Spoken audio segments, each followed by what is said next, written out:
would like to call to order today the Personnel and Insurance Committee meeting to order. Present myself and the committee, Mr. Silva, Mr. Hobbs, other members of the council, the administration. The first item on the agenda is to consider final adoption of an ordinance amending the 2007-2008 operating budget, adding a community outreach coordinator position in the community service division. At this time, we're here from the administration and Ms. Lisa Harris. Mr. Johnson, this position is actually one that was created in the civil service system for the Division of Community Services.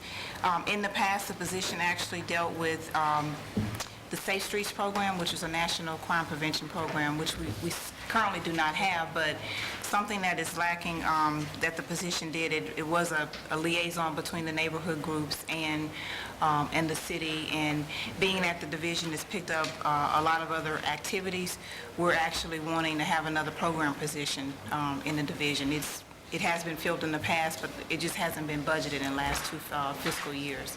And we're asking that at this time the budget be amended to include it in the division. We've heard from Ms. Harris and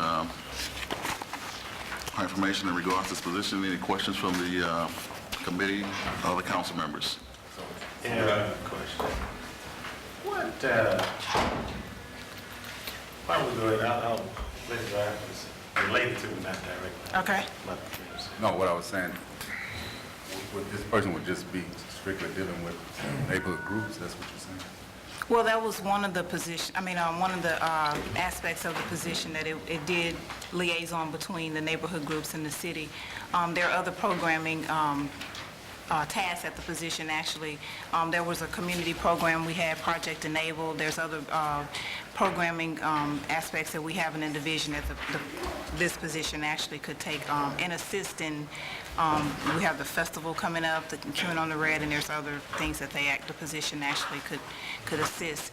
We would go through the normal civil service process. It is a civil service position, and we would have to work with the Director of Civil Service to fill the position.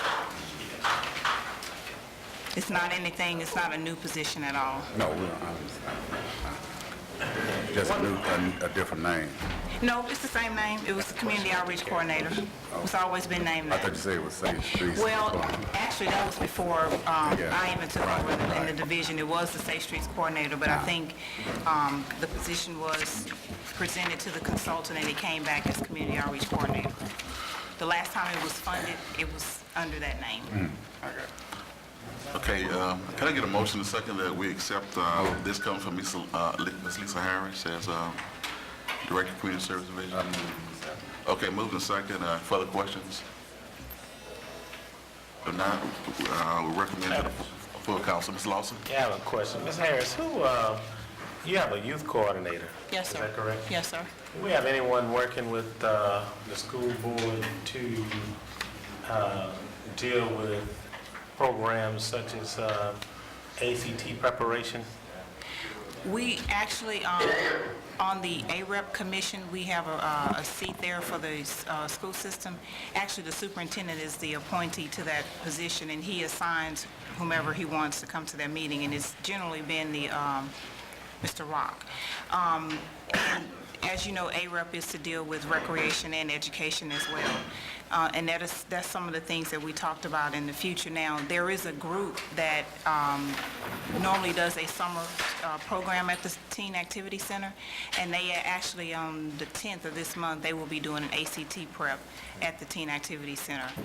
We allow, if there's an organization out in the public other than the school system or the school system that would like to offer that to the to use, that they could use the facility for such I know a some thing. good programs. That's why I'm asking that they provide. I think one of the learning centers actually perform a very good job with ACT prep. Correct. I just think it's something, if we have funds that we can support programs for a lot of kids.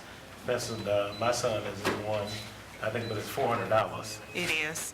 And it's very expensive for some people. And we have talked with Sylvan Learning Center That's the one I about was talking offering ACT prep at the teen center. And you're right, a lot of kids can't afford the cost of ACT prep. So we are looking at into bringing that type of activity Some of over my to the teen colleagues center. disagree with me. on why we should be involved in the education system, but wherever you find a progressive city, you find a successful educational system. So I just think if we are doing the right things, I mean, businesses look at what type of schools we have available. And if we have ACT scores that certainly rank above the state mean, then we'll have probably a greater chance, if all things are equal, versus a school system that may have one a little bit below the average. So I'd like to see something from the budget perspective that we can support programs like the Sylvanian Learning Center for those that may not be as fortunate to invest in it. Okay. Maybe we can bring something back on that. Okay. Do we partner with the school board on this, or is something we're doing on our own? On what the, Yes, I mean, shouldn't we look into partnering with the school board on doing this?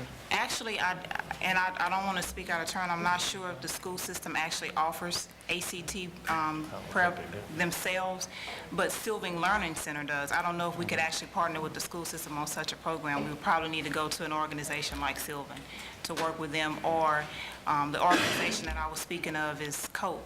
They actually offer ACT prep for the students that come through their program. We would have to find whether it's a nonprofit or another business out in the community that does that, to partner with them, because I don't really think the school system, and I could be wrong, but I don't think they offer actual ACT prep.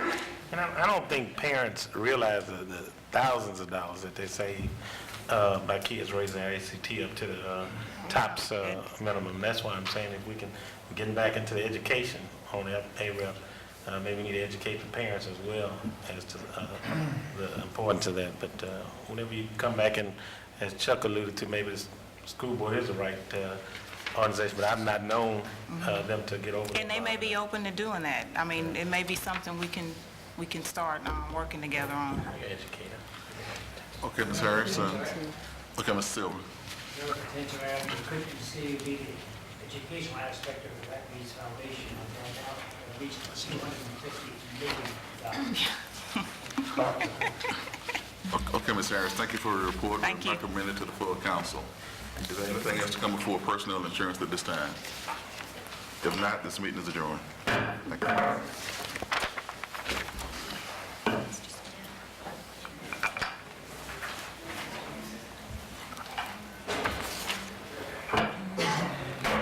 Okay, the legal committee will come to order. President myself, Mr. Johnson, and Mr. Lawson, also other members of the council. First item is to consider final adoption of an ordinance authorizing the mayor to enter into a cable franchise and pole use agreement with Seabridge Acquisition, LP, DBA, Southern Link Communication, and to authorize the mayor to negotiate a contract and seek terms favorable to the city that in his discretion are necessary. And it's book item number 33. Good afternoon, Mr. Chairman. Mr. Hobbs, at this time, before we talk about the actual ordinance, I'd like to take this opportunity to just generally educate the council and the public at large about the franchise renewal procedure so that everybody can understand what's going on. There are two types of franchise renewal procedures. There's a formal one and an informal one. Negotiations in these types of cases typically follow both of these tracks simultaneously. When the informal negotiations break down, negotiations continue on the formal track. Now, the way that this starts off is that first the city has to begin a public proceeding. We have to start having public hearings no later than 6 months after the operator's renewal notice is submitted. Suddenlink submitted theirs sometime around November 1st. The purpose of those community hearings would be to identify future cable-related needs and interests and to review the performance of the cable operator under the franchise. Now, when these formal proceedings begin, we have to give the public notice and we have to give them the opportunity to participate. After completion of the public proceeding, the operator, Suddenlink, would submit what's called a renewal proposal, which will basically be their contract offer. The proposal from them has to contain any materials that or stipulations that we require as the franchising authority, and presumably that's based on the current and anticipated needs of the community, what we hear from the public at those hearings. We also have to give prompt notice to the public after we've received the renewal proposal. To date, Suddenlink has not submitted a contract yet. Within 4 months after submission of the proposal from the operator, we have to either renew the franchise or we have to issue what's called a preliminary assessment that we will not renew. If we decline to renew the agreement, the city or the operator can require that there be an administrative proceeding. And the purpose of that proceeding is to determine whether grounds exist for non-renewal, and both parties will be able to introduce evidence, question witnesses, things of that sort. At the end of that proceeding, we have to issue a written decision either granting or renewing the franchise based on one of 4 exclusive statutory grounds for non-renewal. The sole grounds for non-renewal are as follows, and I'm going to read them to y'all because they're very detailed and important. 1, we'd have to show that the operator's failure to substantially comply with the material terms of the existing agreement. They didn't abide by the old contract, basically. 2, that the quality of the operator's service has been unreasonable in light of community needs. 3, that the operator does not have the legal, technical, or financial ability to fulfill the contract. Or 4, that the operator's proposal was not reasonable in light of the cable needs and interest of the community, taking into account the cost of meeting such needs and interests. Now, renewal is required unless we can show one of those grounds for non-renewal. The existing franchise agreement will remain in place until this process is complete and an administrative decision of non-renewal has been rendered. And of course, either party could appeal that. The ordinance that we're asking the council to pass today is one just to simply give the mayor the authority to participate in these negotiations and enter into a contract after we've completed all these public hearings and input from the communities. What we're trying to do is get some similar authority to what we had in the Hitachi case. And of course, before we'd actually enter into anything, we would run that by the council. The actual contract that the city's already submitted is our first offer. There are a number of things that we're seeking, particularly a new business office here in Alexandria that's fully operational the same way that the one is on Donahue Ferry. We're seeking to increase the pole attachment fee, which is the fee we charge Suddenlink for running their lines across our poles. Currently, it's about $4.50. We're trying to triple it under the new agreement to around $13.50. The franchise fee itself, y'all, is capped by federal statute. 5% is the most that a municipality can get for a franchise fee, and that's the one we currently have. So that one will stay the same. The term of the contract that we're submitting is also a 10-year deal, just like the last one. I have some provisions in there that will allow us to get out of the contract if the market changes or if technology changes or if there's more competition, things of that sort. And after we finish the public hearing process, that's when we'll probably get the first offer from Suddenlink. But today we're just asking for permission from the council to allow the mayor to continue these negotiations. And I'll coordinate with the president of the council as to what day you'd like to have public hearings, or when you would like to start. Mr. Johnson, are we looking at any avenues so far as with changes in technology, so far as broadband usage with the cable company? Actually, what I think is going to happen is that eventually cable will become fiber optic driven, and that may allow other companies to come in here. Right now, Suddenlink is the only game in town. And I was also going to suggest, too, it might be helpful if we did an RFP to see if there are some other companies who'd be interested in, installing the necessary infrastructure to be able to give our citizens some better qualities and more low-cost service. Okay, I saw, this last thing, that the gold firm, they were the ones that are gonna be going over the contract? Or They're the one- working on the contract with me. Yeah, they're working on the contract with you.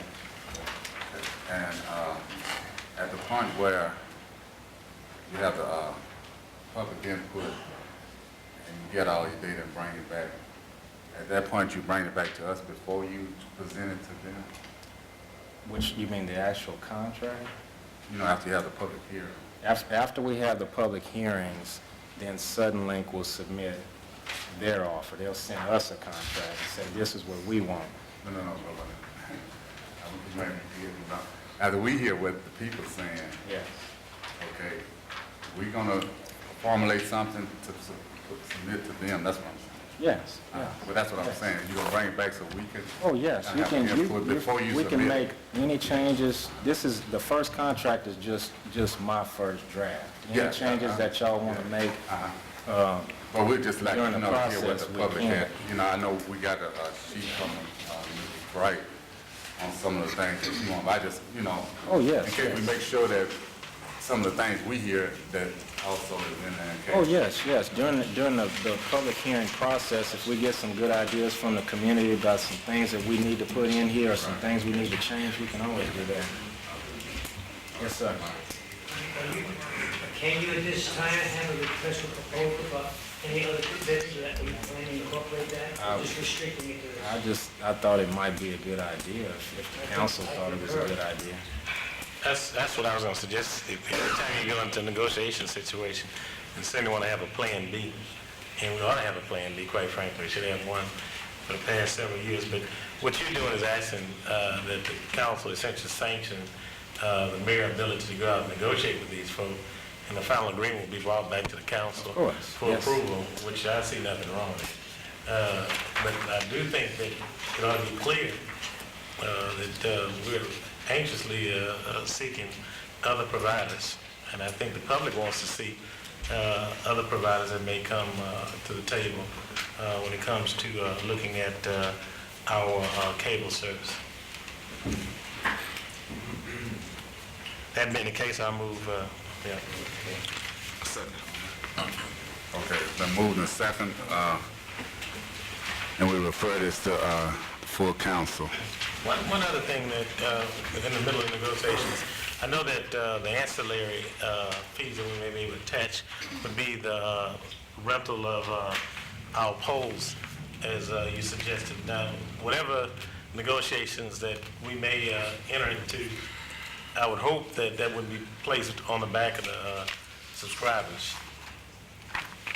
And the reason I'm saying that, I think they just suggested an increase if they hadn't already increased some of the services.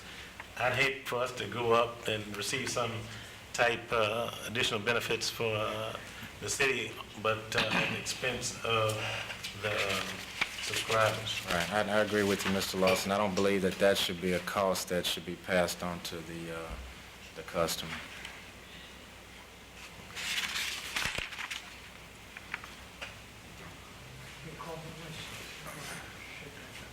Okay, we'll go to number 2. Number 2 is to discuss the Hideaway subdivision annexation.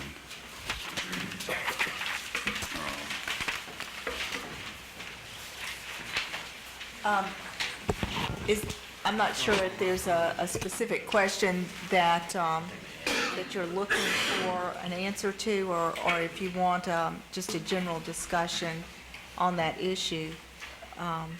Is there something specific, Councilman? Mr. Chairman, I asked that that be put in there because of the fact that it's a project that I think is worthy on annexation. The proposed site would be in my district, and I really don't have a problem with it. And I think it would be something that would be a carrot, more or less, to kind of get some of the other people surrounding the subdivision to come into the city limits.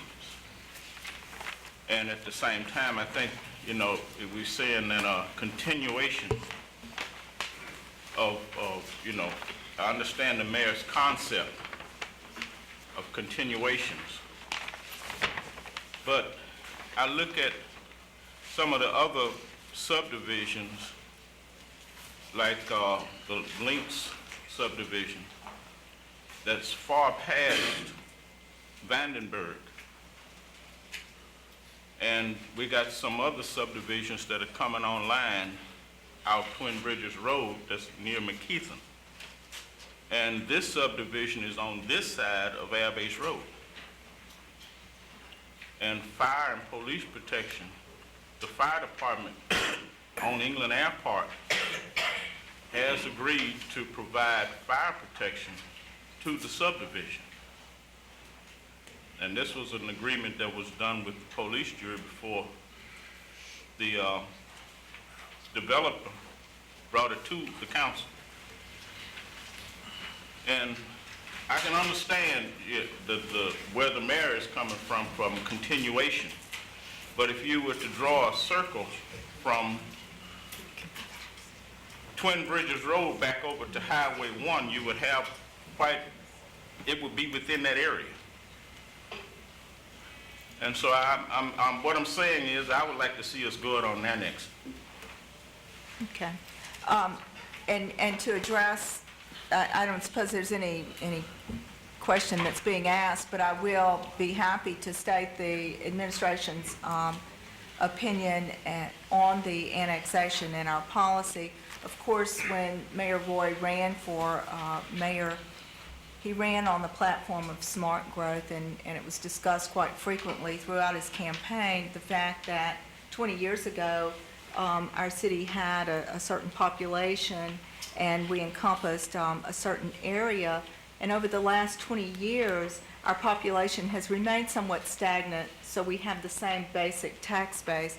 However, the infrastructure in the city has grown threefold over the population, and we've stretched out the boundaries of our city and stretched out our infrastructure, and it's been a rather unplanned growth. It's been sporadic, and when something came along, it was just annexed, and there was not a lot of thought, it doesn't appear, that went into what are going to be the future needs of the infrastructure that's put in place.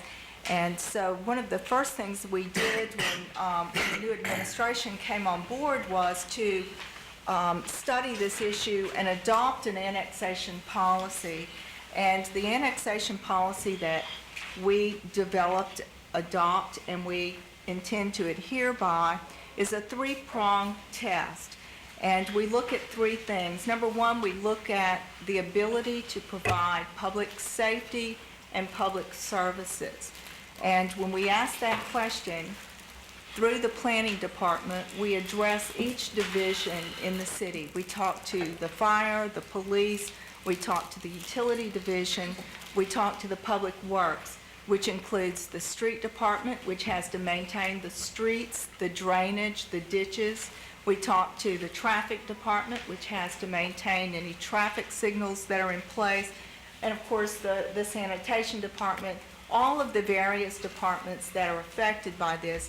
And as you know, we're already stretched very thin on manpower and our ability to provide services to our citizens. So that's the first prong of the test. And then the second prong of the test is planning. Does this annexation fit within the trends of planning and growth for our city? And then the third prong of the test is the aesthetics. Is this the kind of use that we want to see developed in this area and brought into the city? In addressing the three-prong test or applying it in this particular situation, we must start out with the fact that this particular property is not at all, it doesn't share any common boundary with property that's already annexed into the city. And I have for you a copy of a plat that the planning director has provided. that shows the proposed annexation. And you can see that it would create an island if we annexed this particular property. To give you an idea of what we're talking about, this is Air Base Road, and this is England Drive down here, right down here. This would be England Air Park. And so this property, do y'all want to pass this around and take a look at it? This property, if we brought it in, would create an island, number one. The only way to connect it to the city would be to annex some right-of-way along England Drive, which would require us to maintain the right-of-way of that state road that is certainly a strain on our street department. We also have to look at the ability to provide fire and police services. We sent out questionnaires to all of the divisions, and it was unanimous that this would not be a wise annexation for us to create at this time, because we simply would be stretching our police force, we would be stretching our fire service. To stretch our fire service and add this residential subdivision within the city limits could profoundly affect our fire rating, our fire insurance rating, which I would mention that we are going to be up for review on this year. The commission is going to come in and be looking at us to reassess us, and we are hopeful and committed to maintaining our 2 status on the fire insurance rating. In addition, we always, even though there is a parish fire department located at England Air Park, they provide backup service to any property that's within the city limits. And our fire department has to go and make the first response to that fire. It's required because they're in the city limits, and Chief Bernard Wesley can address that.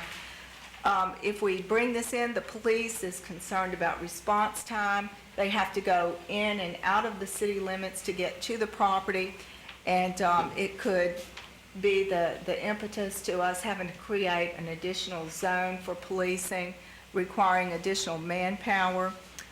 There's no city sewer out there. When we look at utilities, the closest thing they could do would be to hook up to the sewer that exists in Kelly Land, which is not within the city limits, and they are served by the parish through a sewer district.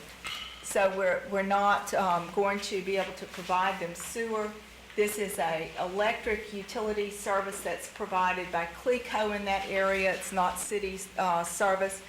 So not only would we have some hurdles in providing utilities to this particular piece of property, but then we have the hurdles of the ongoing day-to-day service and maintenance of those utilities. We've stretched our utilities out so far. Again, we've got to send additional manpower out there. And the same thing with the Public Works Department with sanitation. There's nothing else around there that is served by our sanitation department. I think the closest thing is on Highway 1 North, and it's a rather new development, North Point or Northport, which is not far past where the city compound is out on Highway 1. We would have problems providing additional street maintenance, drainage maintenance, cleaning ditches, that sort of thing. And the administration just unanimous on the fact that this is not a wise annexation, and we simply can't recommend it because of the island it creates and because of the burden that it would create on the city. And if you wanted to argue that we would be bringing in 84 households and that would create a tax base, the tax revenue generated off of those 84 homes, which would sell for about $120,000, and for the daycare that they intend to put there, along with the tennis courts and the swimming pool, we would generate $21,000 a year in tax revenue. So we just simply don't see where this balances out.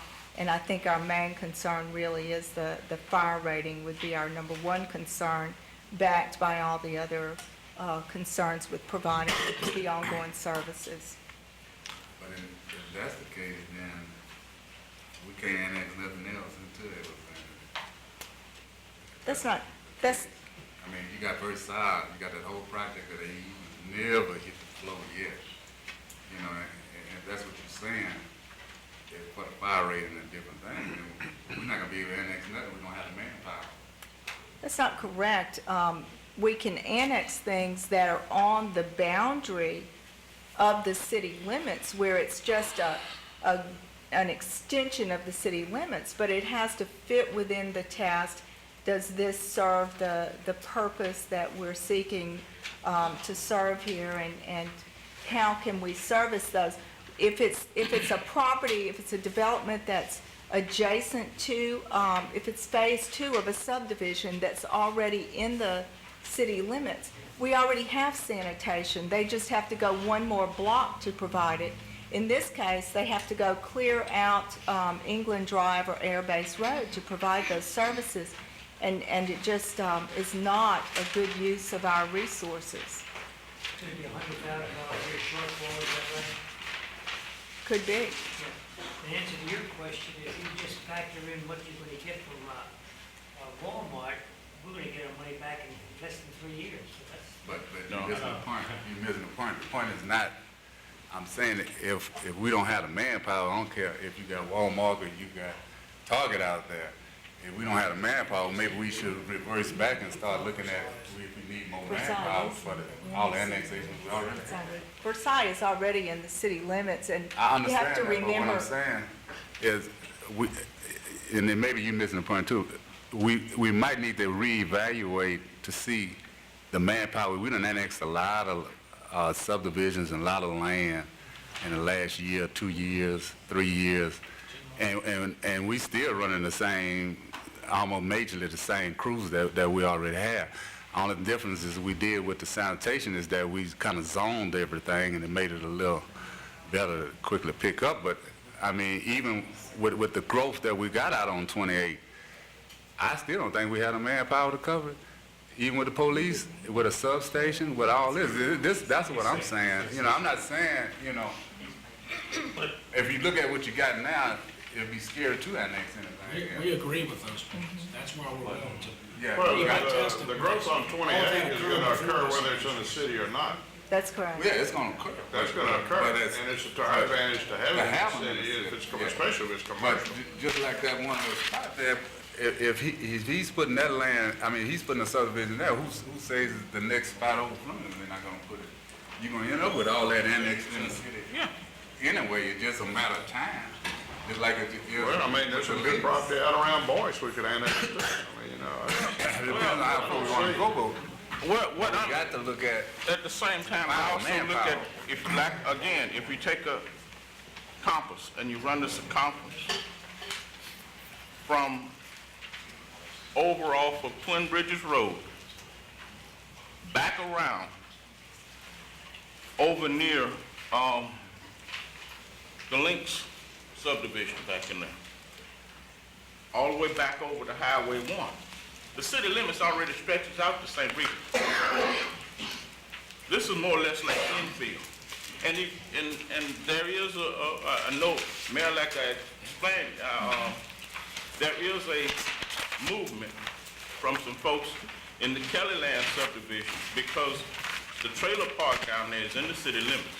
Mr. Marshall, this project is not infill. It doesn't meet any definition of infill at all.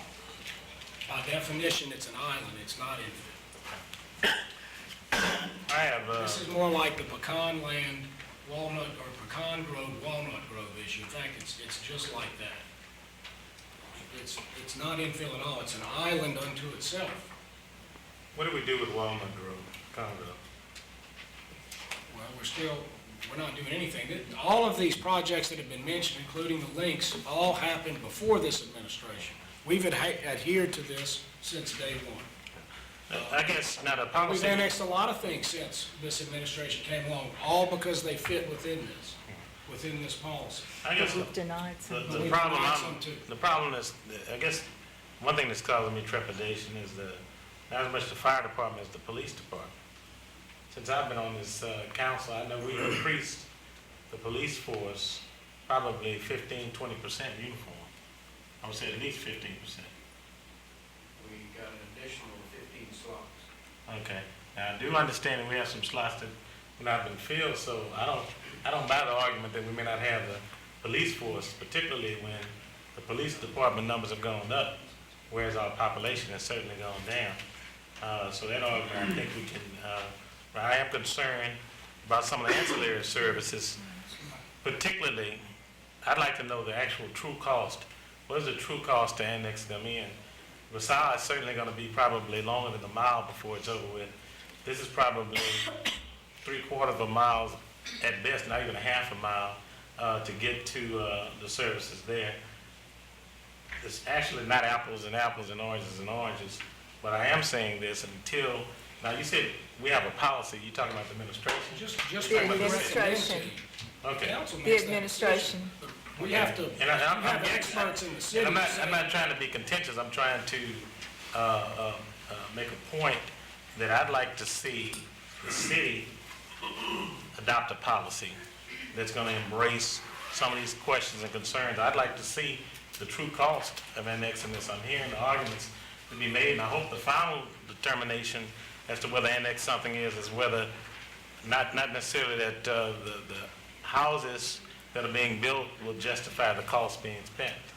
Because there are some times when you're gonna build, assist in moderate income housing developments when you're certainly not gonna get the return on your money that you would get if you were talking about links on the bayou, a landmark, or whatever the case may be. So I'd like to see the true cost. Do we have the true cost on annexing this, if we would annex? Mr. Lawson, let's start. We promote infill, low to medium income housing. In fact, that was part of the platform that I ran on. The infill issue was certainly part of it too.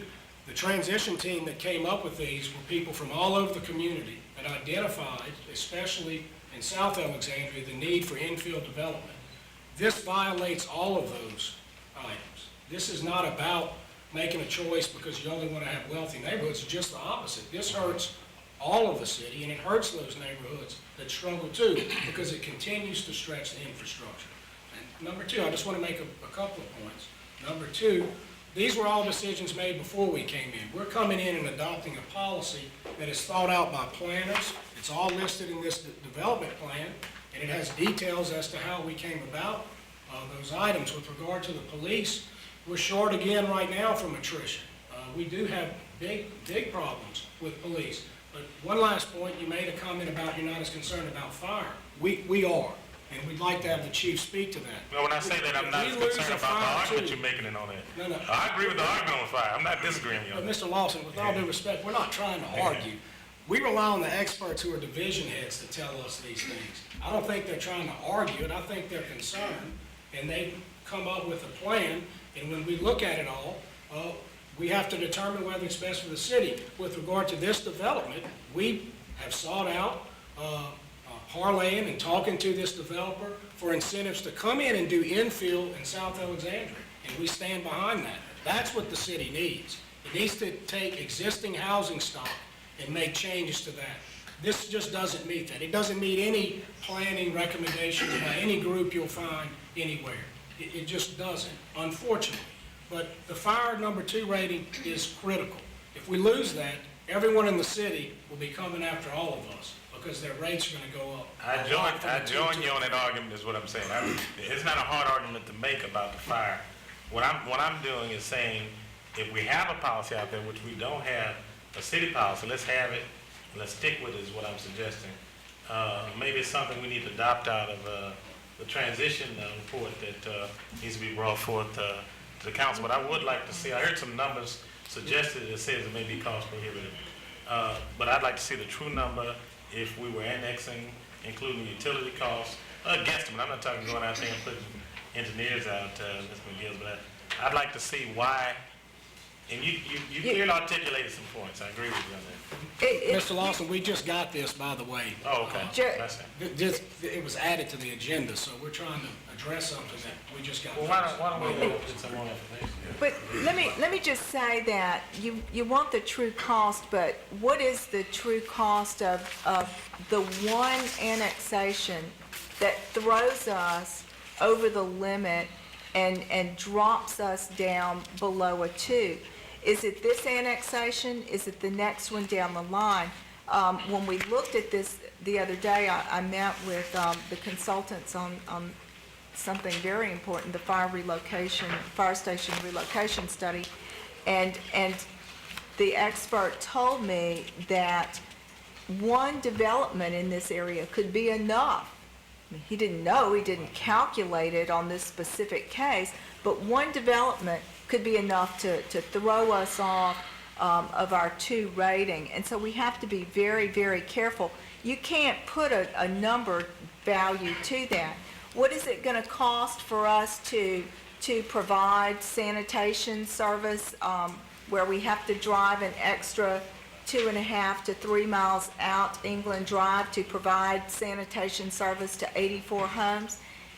How do you really calculate that? How do you calculate what it's going to cost to clean the ditches along there and to continue to maintain the streets? Is it a year? Is it over a 20-year period? Those are just very general things that we have to look at. We know they cost, and we know that it's a tremendous stretch on our infrastructure that's already stretched. It simply does not fit within any smart planning growth for our city. And while I think the development that's been proposed is a lovely development, and it could fit the needs of some citizens in our area, it doesn't fit the annexation model. And it could still be developed. We have no opposition to this being developed. Our opposition is to it being brought within the city limits. And I disagree with you, another subdivision there may not affect the fire rating. If we knock a fire hydrant over, it may affect it, because I know how tight that rating is with the 2. That's why I'm not going to, I mean, it's clear. But I guess what I'm saying, now this council, if y'all recall, several months ago said that we didn't want to just have a hazard annex. And we actually asked for a true cost. That's why I'm saying that on fire and on sanitation.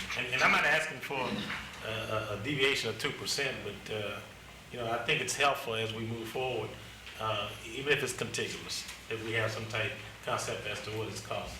So, Myra, I think we need to raise one other thing, I want to stress this. This particular developer is a champion in a lot of ways. And there are things that I think we could do to talk about development in other places. Charles Frederick has in his district some local folks who are wanting to develop and do infill. The same type model, but in existing housing stock. We're going to be having some of our first examples of real smart growth, if you want to call it that, happening in these. That's not true. We have a subdivision there now, but I think that if we talk to the developer, there's some other things we can try to do. We don't want to run off the developers. We want to make sure that we're doing what's best for our citizens. I don't think it's against the development. I hope you didn't take it. Think anybody trying to. Well, one thing, back, maybe about 5 or 6 years ago, they were annexing little pockets in the city. That's what Okay, that's what I'm saying. That was a program, I don't know if it was a program or something. I know when Darrell Williamson was planning director, he initiated and started, taking in all the pockets where we had nothing outside of the city that's in the city.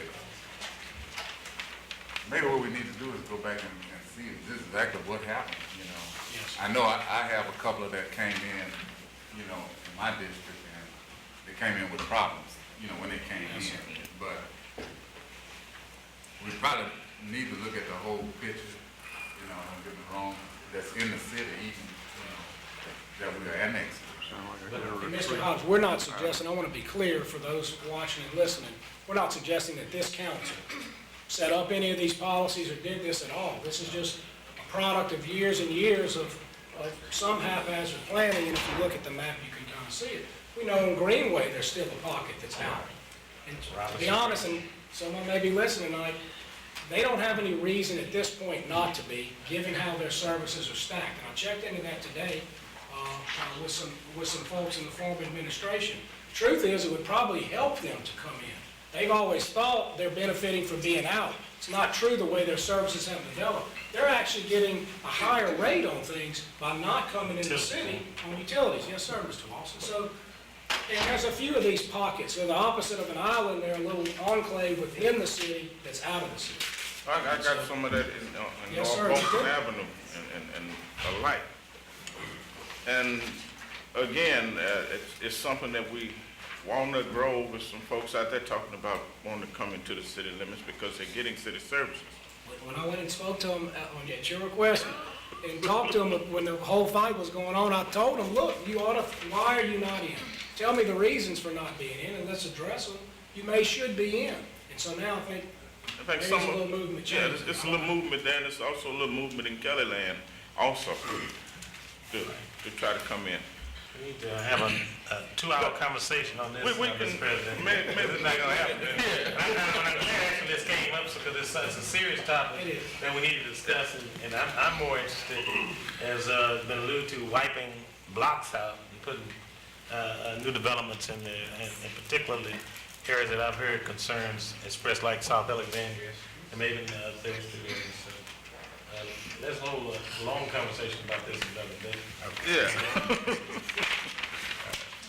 It was just, I just threw it out there for discussion, man. We're not trying to pass nothing. Just out there for discussion. Okay, Needs to be discussed. any other business come before legal?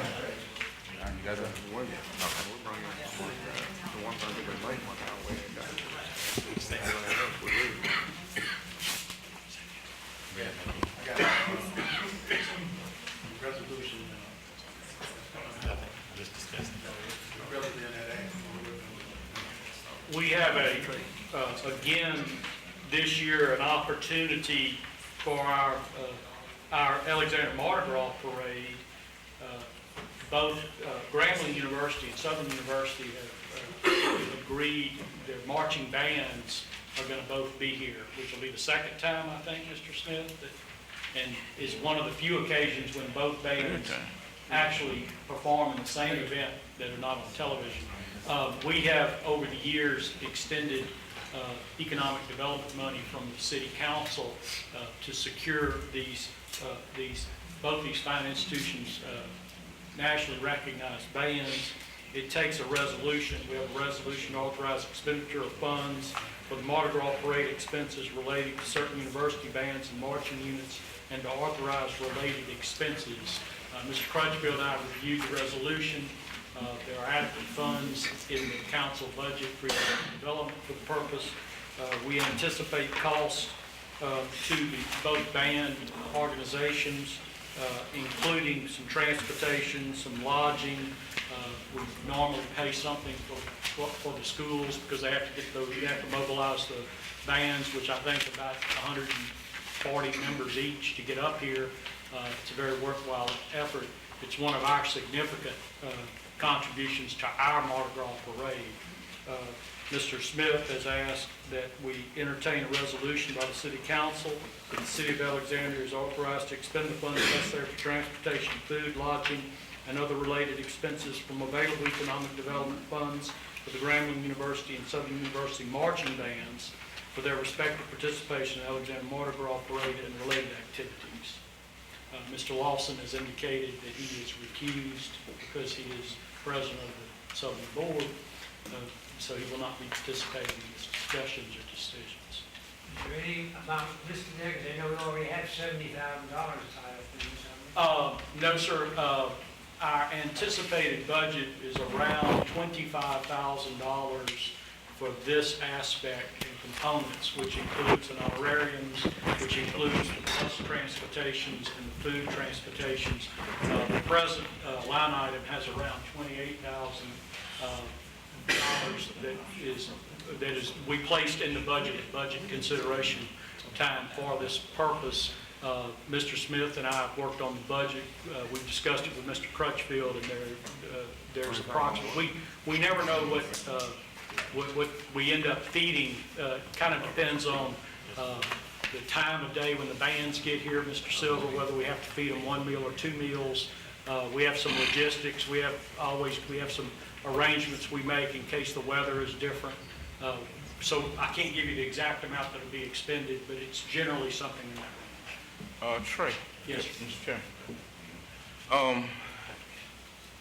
I had been approached by some folks with the Mardi Gras Association also, look at the possibility of adding LSU to that also. If they extend it, if they come fine. Now we But leave it. they come. I think that they took off today. We ain't gonna find them today. I saw him earlier. We made, Y'all did you made we contact tried with to them? make it, and Mr. Lawson, we tried to get Mr. Weems, and, they just don't, they would not come. We're just hoping that we can get the, But you know, the man, Charlie Weems, Williams on TV last night. That's what he said, like the savior. I mean, not savior, but I hope it wasn't savior. Let's smile. But, you know, the mayor has all the stroke that he has, and we know he has with LSU. And Charlie Weems being a good board of supervisors member, I know they can get LSU band to march in this parade. Think about, I know the National Parade Celebration Party could be here in Alexandria. You can offer that invitation now. Well, and we have other projects and other worthwhile groups. Mr. Smith and I are going to inquire as to whether the New Mexico Military Institute is going to return. They did not come last year. I can get Ohio State for $100. Mr. Chair, Mr. Silver, they tell me Rutgers will play for free if you'll be here. Mr. Marshall, to answer your question, there are some other expenses, obviously, that the administration deals with through the Mardi Gras Association and with the Mardi Gras Association. This takes some coordination. Your staff, Ms. Jones and Ms. Fields, both work with both the universities on arrangements and to facilitate this. These are ongoing as we speak, I know. We just need to be ready for this purpose. I've already talked to them, and they have, agreed to come. It's the Super Bowl Sunday, and, that night, so they're gonna try to get out of here. We're trying to get the cheerleaders, Mr. Lawson, for the classic cars that Friday. Yeah. And I think they might have LSU cheerleaders out, or something like that. But this ought to be a great year. This is the first. Let me tell y'all something. We blessed because you never see these two bands together unless you see them on national TV. Alexandria is really blessed to get. You know, now New Mexico. Anyway, Mr. Chairman, it takes a motion to bring it up and then to introduce. I need to recuse myself though because I'm also involved with something. Okay. I recuse myself, 'cause I'm not on committee. I make motion. Well, Yeah, you can introduce. I can make motion. You can introduce you Yeah, I introduce. Any member can introduce. Yeah, okay, moved by Mr. Smith, second by your wife can decide. Thank you. And I will talk to, I don't know if Mr. Germanis is head of it or if he just thinks he is. I don't know if he's here. We'll get with the Mardi Gras people to work with this, because they always come to us and want more things. I guess I'll have to, I said sorry, I was Charlie, just earlier, kind of I'm sorry, like, Greg. just in case, Trey. Yes. That's all I have. Okay. That's all I have. Any other business? Come out of there, buddy. Okay, this meeting's adjourned.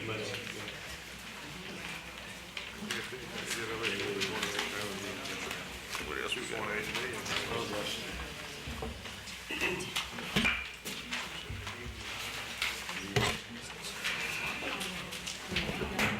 I would like to call the utility committee meeting to order. President, myself, and Mr. Hobbs, other members of the council and administration. Item number 1 is to consider final adoption of an ordinance authorizing the mayor to accept the low bid submitted for cooling tower repairs to unit 1, 2, and 3, and 4 at DG Hunter Generating Station, Book item number 30. At this time, we hear from the administration. Mr. Chairman, we're recommending to reject bids on item number 1. We had received 2 bids and rejected both of those offers, and we're going to recommend re-advertising that project. Okay, can we have a motion second? I'll make it. Second. Move second, recommended to the full council. Item number 2, to consider final adoption of an ordinance authorizing the change order 4 at DG Hunter Generating Station for upgrades to units 3 and 4. Book item number 31. Mr. Chairman, this has been an ongoing project for several years, and it has recently been completed. During the course of that project, there were some additional programming, computer programming required, and also some troubleshooting that was outside the scope of the contract. The contractor submitted records indicating the work that they had performed. Our consultant had reviewed all of the records. I think they had requested an additional 635 hours to be paid, and I think that our consultant has recommended that only 235 hours of those authorized for payment. So we're requesting here is for the council's authorization to reimburse the contractor for those hours that were necessary to perform safe operation of that digital control system. We've heard from the administration. Can I get a motion second? Move. Good second. It's been moved and second. All in favor, let it be known by saying aye. Aye. Okay, recommended full council. Book item number 3, to consider final adoption of an ordinance authorizing the mayor to renew the existing contract for overhead electric construction unit pricing for the electric distribution department. Book item number 32. Mr. Chairman, we have an existing contract that allows us to have an option to renew for an additional year. The amount of the bid will remain the same, which is good, especially this day and time when prices are escalating.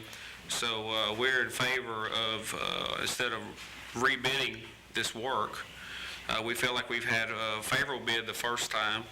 The prices will remain the same, and we want to continue with that same contract with your authorization. 1989. Is that what it is? I move. Moved and second. Any questions? Recommended to the full council. Anything else come before utilities at this time? Oh, 'cause on that, Robin Road. Yeah, well, I have worked with the consultant, and we have developed a contract with fees, survey fees. All of that information is been prepared. The contract's been prepared, and I just have to review that information with the mayor and get his signature on the final contract.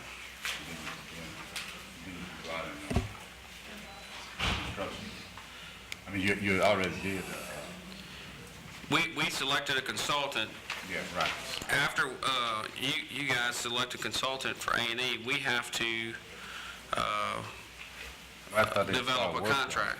No, I thought they had already started work. No, the design work has not started. We have to get the contract I thought the signed. design work had started, that's what I heard. No, the contract has to be signed by the mayor, and then we can begin the design phase of those two projects. It's about both of them. They're both together, that's correct. Azalea Lane and Robin Road, that's correct. But I thought they had started. Not yet, we've got to get I can't authorize work until the contract's signed. Yeah, okay. Yeah, that's what you had. Yes, that's correct. Yes, sir. Okay, if nothing else come before this committee, at this time, this committee is adjourned. Thank you very much. Yeah, Mark, Mark.